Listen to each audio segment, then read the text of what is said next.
Well, anyway, following off from that, first created Obama created he created LGBT, uh, lesbians, gays, bisexuals, transgender, trans, whatever you say, um, trans feminine, whatever. Like, uh,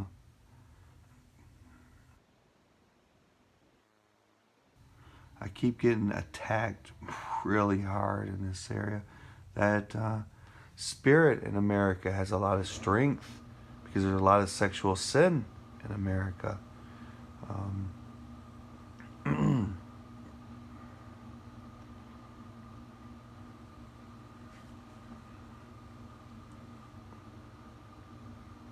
well, the whole premise behind letting Islam in big time and putting it on the air, right?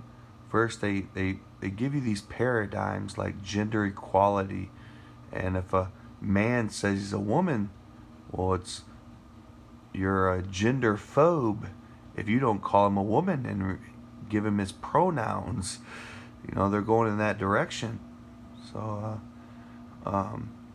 they hammered that home. There's no real such thing as a male female, right? Something like that. So then they go into this. They go into this Islam, where it's okay. They want to bring in Islamists because in the culture they can serve two purposes, and I'll go through one. One purpose is to normalize pedophilia because the last standard of man in Islam is Muhammad, and Muhammad married a 6-year-old, did things with her, but didn't consummate, break her hymen till she was 9, and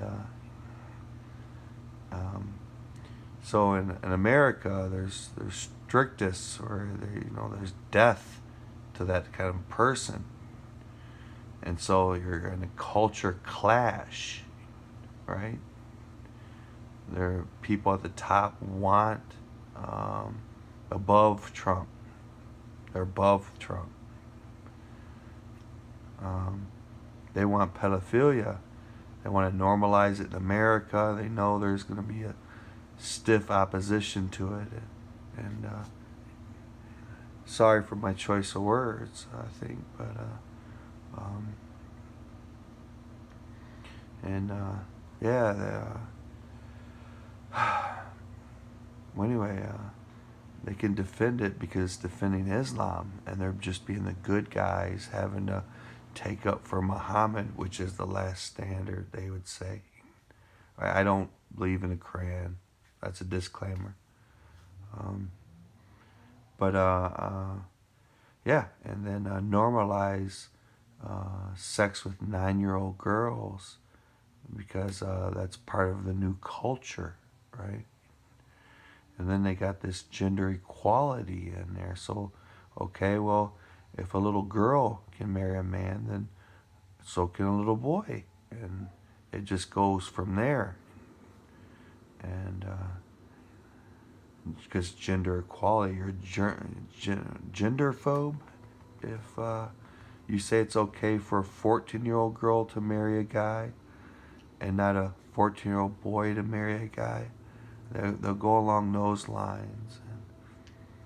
And, well, there's people that want to do the right thing in between your guys' war, right? And I think a lot of people are just waiting and watching what God does. And the smart ones are praying and reading to find out to know what God knows. So.